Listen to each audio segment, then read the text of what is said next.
Գյումրի Բեյրութ մշակութային միությունը արդեն 10 տարեկան է, դեսպանը այսօր Իսահակյանի հայրաքաղաքում ու Իսահակյանի անվան դպրոցում հյուրընկալվեց, որովհետև Իսահակյանը արևելյան մոտիվներով ստեղծագործող է և բանաստեղծական աշխարհում երկվորյակն է համարվում լիբանանցի մեծ բանաստեղծ Ժբրան Խալիլի։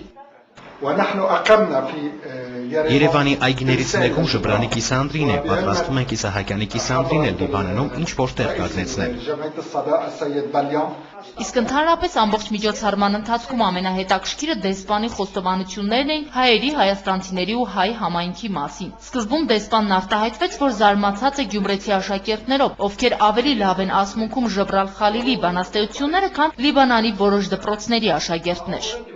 Ինձ համար նորություն է, որ այս դպրոցի աշակերտները ավելի շատ բան գիտեն Ժբրանի մասին, քան Լիբանանի շատ դպրոցների աշակերտներ։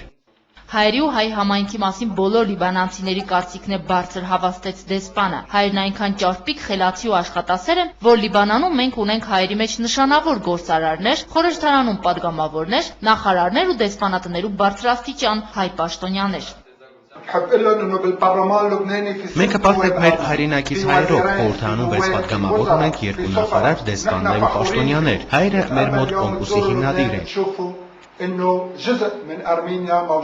Դեսպանը խոսեց նաև Հայաստան-Լիբանան ակտիվ տնտեսական կապերից ու նշեց, որ դեռ մեծ թվով լիբանանցիներ են ներդրումներ կատարելու Հայաստանում, նախարարությունների մակարդակով նոր հարաբերություններ են ակնկալվում ու բեյրութցիները մեծ հաճույքով գալիս են Հայաստան հանգստանալու։ Եվ որպեսզի հայերի մասին դեսպանի կարծիքը սուբյեկտիվ չհամարենք, մեկ խոսում փաստ նշեց Ժեբրայել Ժեբրան։ Վիճակագրության համաձայն տարեկան 60-ից 70 հայ աղջիկ ամուսնանում է Լիբանանում։ Ուրեմն պատկերացրեք, որքան ենք մենք սիրում հայերին, իր այցի ավարտին եզրափակեց դեսպանը։